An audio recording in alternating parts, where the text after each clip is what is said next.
Assalamualaikum warahmatullahi wabarakatuh.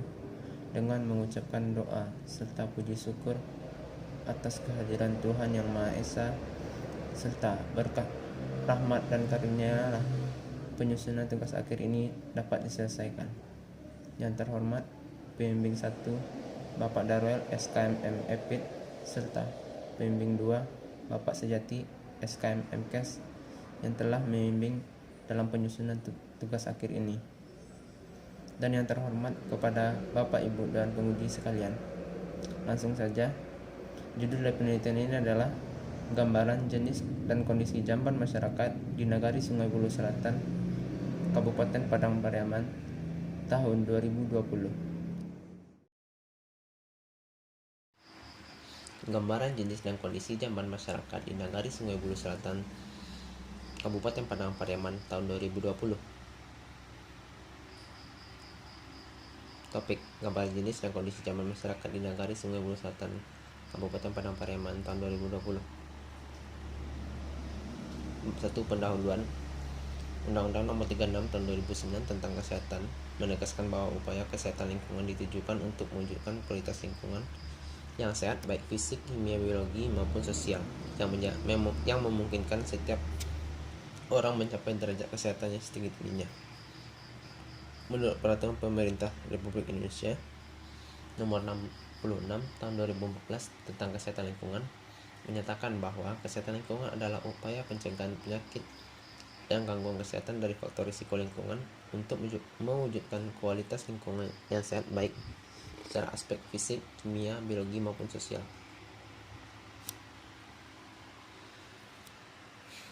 Paradigma hidup sehat menurut Hendrik Elboom menjelaskan ada 4 faktor yang mempengaruhi status kesehatan individu atau kelompok masyarakat.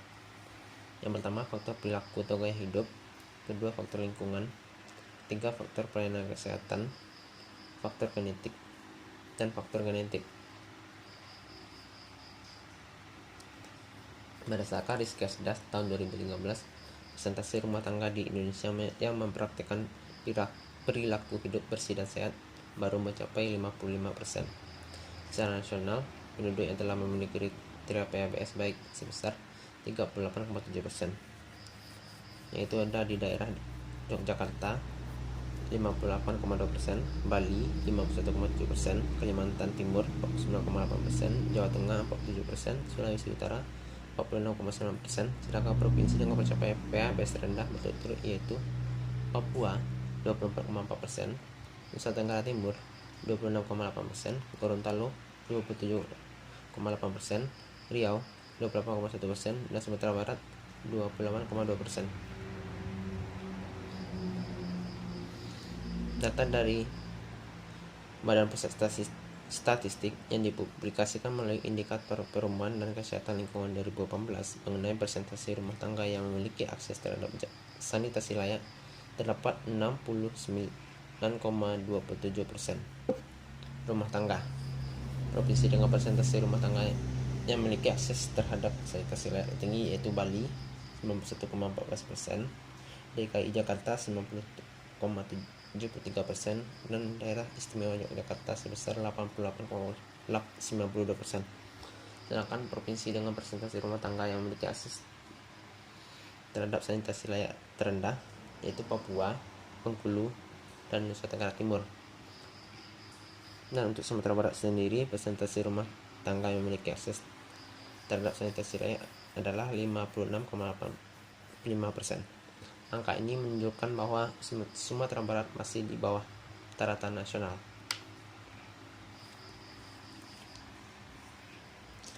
Berdasarkan data dari Sekretariat STPM tahun 2018, Indonesia memiliki 78,23% akses terhadap jamban. Di antaranya 52,01 akses terhadap jamban sehat permanen, 17,51% semi permanen, 8,70 sharing, 21,76% masih berperilaku buang air besar sembarangan. Provinsi Sumatera Barat memiliki 79,77% akses terhadap jamban sehat. Di antaranya 61,85% terhadap jamban sehat permanen, 11,67%, jamban sehat semi permanen 6,26%, menumpang atau sharing 20,22%, berperilaku BABS. Berdasarkan data dari Dinas Kesehatan Kabupaten Padang Pariaman, 63,15% masyarakat memiliki akses terhadap jamban. Berdasarkan data Puskesmas Pasar Usang, akses terhadap jamban adalah 77,5%, berarti masih ada 22,5% masyarakat yang belum memiliki akses terhadap jamban. Nagari Sungai Buloh Selatan sendiri terdapat 26 rumah di Kolong Kue Kapur yang BABS dengan akses jamban 86%, 36 rumah di Kolong Gunung Antar BABS dengan akses jamban 57,6%. Dari data di atas, rata-rata akses jamban di Nagari Sungai Buloh Selatan adalah 86%. Ini dapat diartikan masih ada 14% belum memiliki akses terhadap jamban. Berdasarkan uraian di atas, penulis tertarik untuk melakukan penelitian tentang gambaran jenis dan kondisi jamban masyarakat di Nagari Sungai Buloh Selatan, Kabupaten Padang Pariaman tahun 2020. Rumusan masalahnya adalah bagaimana gambaran jenis dan kondisi jamban masyarakat di Nagari Sungai Buloh Selatan, Kabupaten Padang Pariaman tahun 2020. Tujuan penelitian: penelitian umum untuk mengetahui gambaran jenis dan kondisi jamban masyarakat di Nagari Sungai Buloh Selatan, Kabupaten Padang Pariaman tahun 2020. Tujuan khususnya: diketahui jenis sarana jamban masyarakat di Nagari Sungai Buloh Selatan, Kabupaten Padang Pariaman tahun 2020. Yang kedua, diketahui kondisi jamban masyarakat di Nagari Sungai Buloh Selatan tahun 2020. Manfaat penelitian dalam ruang lingkup. Manfaatnya: pertama, bagi masyarakat, menambah pengetahuan masyarakat mengenai pentingnya sanitasi dan kondisi jamban yang memenuhi persyaratan bagi kesehatan dan lingkungan. Bagi peneliti, dapat dimanfaatkan bagi penelitian selanjutnya dan sebagai bahan pedoman rujukan. Ruang lingkup khusus pada jenis sarana dan kondisi jamban masyarakat di Nagari Sungai Buloh Selatan, Padang Pariaman tahun 2020.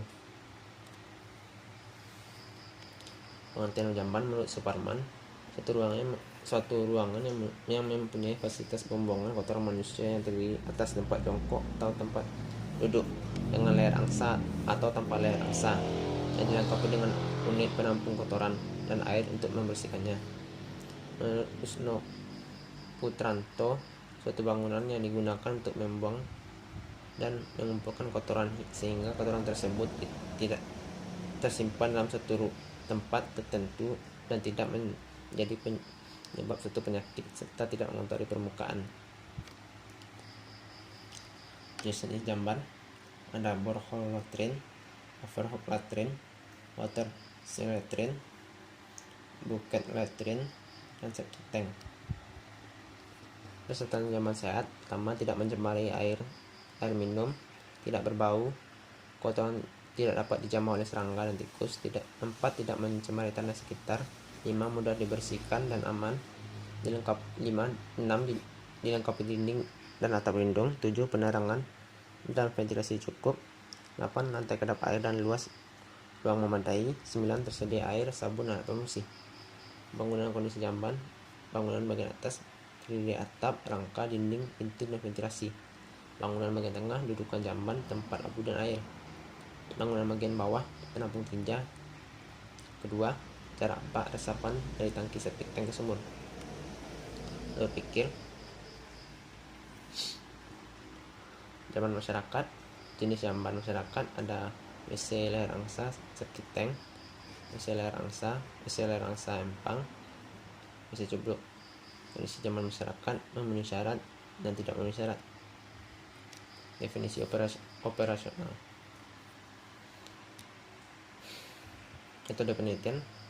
Jenis penelitian deskriptif. Lokasi dan waktu penelitian: Kolong Kue Kapur dan Gunung Antar.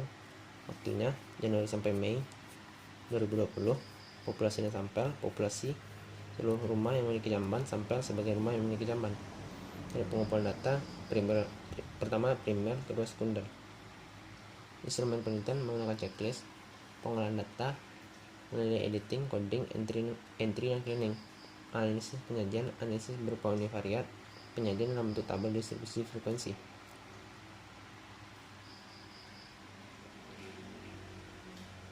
Hasil dan pembahasan. Gambaran umum lokasi penelitian.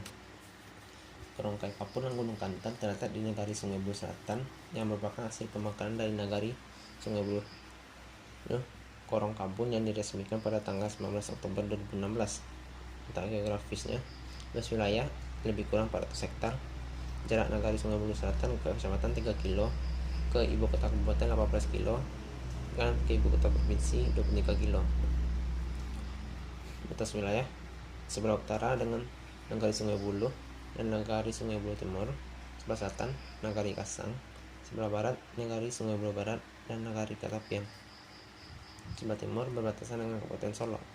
Jumlah penduduk Negari Sungai Buloh Selatan pada tahun 2014 mencapai 6.400 jiwa, terdiri dari 37% laki-laki dan 63% perempuan, dengan jumlah kakak sebanyak 1.500 kakak. Hasil penelitian. 1. Karakteristik responden. A. Jenis kelamin. Berdasarkan tabel 4.1 diketahui bahwa jenis kelamin responden tertinggi adalah perempuan, yaitu 26 orang. B. Pendidikan.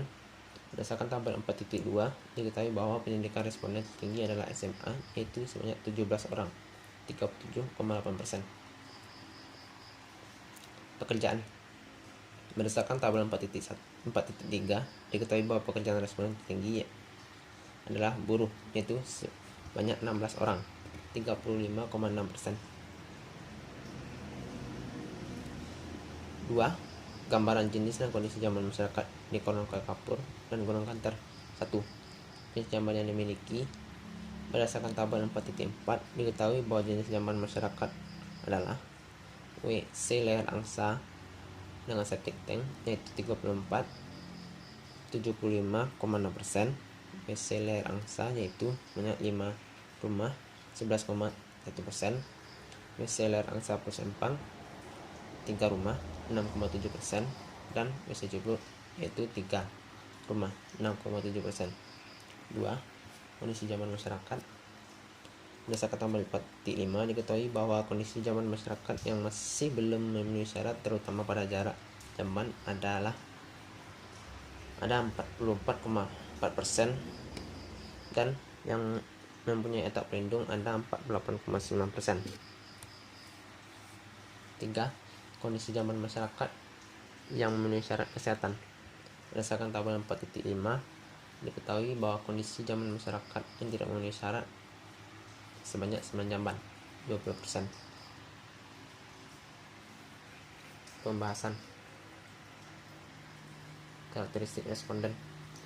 Berdasarkan penelitian yang dilakukan, masyarakat di Korong Kayu Kapur dan Gunung Kanter sesuai dengan tabel 4.1, responden terbanyak adalah perempuan, 57,8%, sebanyak 26 orang. Dan sesuai dengan tabel 4.2, tingkat pendidikan tertinggi adalah SMA, 37,8%, sebanyak 17 orang.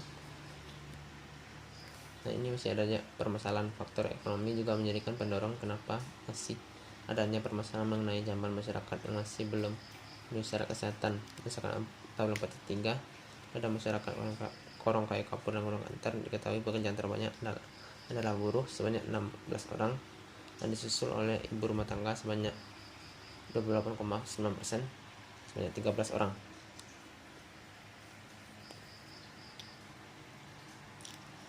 2. Jenis jamban. Hasil penelitian yang dilakukan pada masyarakat Korong Kayu Kapur dan Gunung Kanter, Negari Sungai Buloh Selatan, menunjukkan bahwa jenis jamban yang digunakan yaitu jamban leher angsa dengan septic tank 75,6%, jamban leher angsa 11,1%, jamban leher angsa dengan empang 6,7%, dan jamban cumbrut 6,7%. Pada lokasi penelitian yang dilakukan masih ditemukan masyarakat yang menggunakan jenis jamban yang menggunakan leher angsa tetapi tidak memiliki tempat menampung tinja, menggunakan empang sebagai saluran penampung tinja, dan menggunakan jamban cumbrut sebagai sarana untuk buang air besar. Dari hasil yang didapatkan, masyarakat yang memilih untuk tidak menggunakan jamban yang memenuhi syarat kesehatan dikarenakan faktor dana yang besar untuk pembuatan sarana penampungan tinja dan lebih memanfaatkan lingkungan sekitar mereka yang dianggap mendukung tidak perlu membangun septic tank. Berdasarkan penelitian yang dilakukan, responden yang belum memiliki jamban sehat agar mengupayakan membuat jamban sehat dengan cara bergotong royong membantu pembuatan jamban sehat dan dari program bantuan pembuatan jamban sehat dari desa yang telah ada.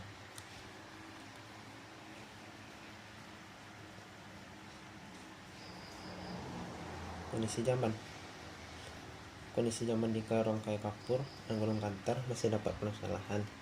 Berdasarkan penelitian, dapatkan kondisi jamban responden tidak baik, terutama pada jarak jamban yang kurang dari 10 meter.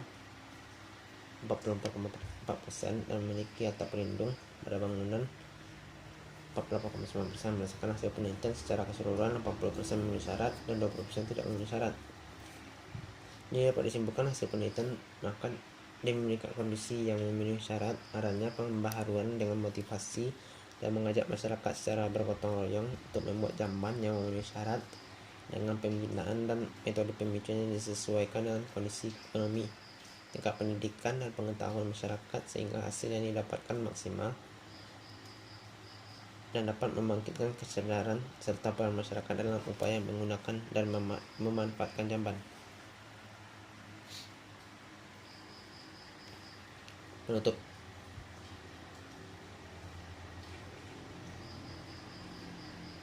Kesimpulan. 1. Distribusi frekuensi jenis jamban responden banyak menggunakan layar angsa dengan 75,6% dengan jumlah 34 rumah. Responden juga menggunakan jenis jamban layar angsa tanpa septic tank dengan 11,1% dengan jumlah 5 rumah. Jamban layar angsa dengan empang 6,7% dengan jumlah rumah 3 rumah, dan jamban jomblo dengan 6,7% dengan jumlah 3 rumah. 2. Distribusi frekuensi kondisi jamban yang memenuhi syarat kesehatan adalah 80% memenuhi persyaratan dan 20% belum memenuhi persyaratan.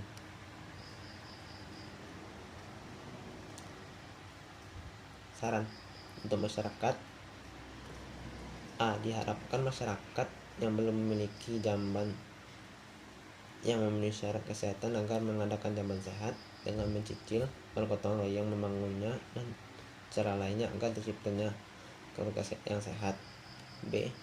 Diharapkan juga masyarakat lebih memperhatikan kondisi jamban yang telah dimiliki agar tidak menjadi tempat penyebaran penyakit yang disebabkan oleh tinja. Kedua, untuk pemerintahan negara setempat, diharapkan pemerintah setempat untuk mendata ulang masyarakat yang belum memiliki jamban yang sesuai dengan syarat kesehatan dan membuat program jamban keluarga sehat dengan memberi bantuan kepada masyarakat yang kesulitan dalam pembiayaan pembangunan jamban. Untuk peneliti, disarankan untuk peneliti lain dapat memanfaatkan sebagai bahan pedoman guna penelitian yang berhubungan dengan jenis dan kondisi jamban agar penelitian lebih lanjut dapat menggali hal-hal yang baru lagi dan tindak lanjut penelitian ini.